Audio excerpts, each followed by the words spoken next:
বাংলাদেশি পণ্যে যুক্তরাষ্ট্রের আরোপিত শুল্ক সামলে নেওয়া খুব বেশি কঠিন হবে না, এমন মন্তব্য করেছেন অর্থ উপদেষ্টা ডক্টর সালেহ উদ্দিন আহমেদ। তার মতে, ট্রাম্প প্রশাসনের নতুন এই শুল্ক নীতি বাংলাদেশের অর্থনীতিতে বড় কোনো প্রভাব ফেলবে না। 6 এপ্রিল সচিবালয়ে ঈদ পরবর্তী প্রথম কার্যদিবসে সাংবাদিকদের সঙ্গে আলাপকালে এসব কথা বলেন তিনি।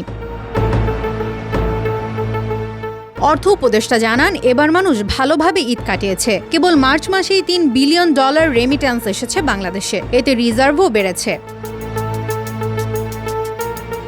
এদিকে 5 এপ্রিল রাতে ট্রাম্প প্রশাসনের আরোপিত শুল্কের বিষয়ে উপদেষ্টা ও বিশেষজ্ঞদের নিয়ে জরুরি বৈঠক করেন প্রধান উপদেষ্টা। উচ্চ শুল্কের চাপ থেকে রেহাই পেতে ডক্টর ইউনুস নিজেই ট্রাম্প প্রশাসনের সঙ্গে যোগাযোগ করবেন বলে জানিয়েছেন বাণিজ্য উপদেষ্টা শেখ বশিরউদ্দিন আহমেদ। এ বিষয়ে প্রধান উপদেষ্টা যুক্তরাষ্ট্রের কাছে বাংলাদেশের অবস্থান তুলে ধরবেন বলেও জানান তিনি।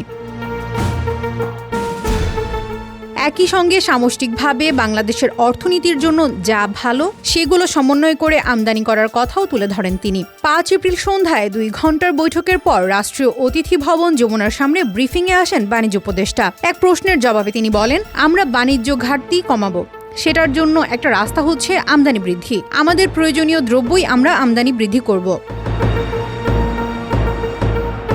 শুল্ক পরবর্তী করণীয় বোঝার চেষ্টার পাশাপাশি যুক্তরাষ্ট্রের প্রেসিডেন্ট ডোনাল্ড ট্রাম্পের এই সিদ্ধান্তের বিপরীতে বাংলাদেশের জন্য কোনো সম্ভাবনা রয়েছে কিনা সেটাও বিশ্লেষণ করা হচ্ছে বলে জানান বাণিজ্য উপদেষ্টা। তিনি বলেন, প্রধান উপদেষ্টা সরাসরি যুক্তরাষ্ট্রের প্রশাসনের সঙ্গে যোগাযোগ করবেন, যেহেতু আমাদের নিশ্চিতভাবে সবচেয়ে বড় সম্পদ প্রধান উপদেষ্টা। ওনার যে আন্তর্জাতিক গ্রহণযোগ্যতা সেটাকেই আমরা ব্যবহার করে যুক্তরাষ্ট্রের প্রশাসনের সাথে যোগাযোগ করব।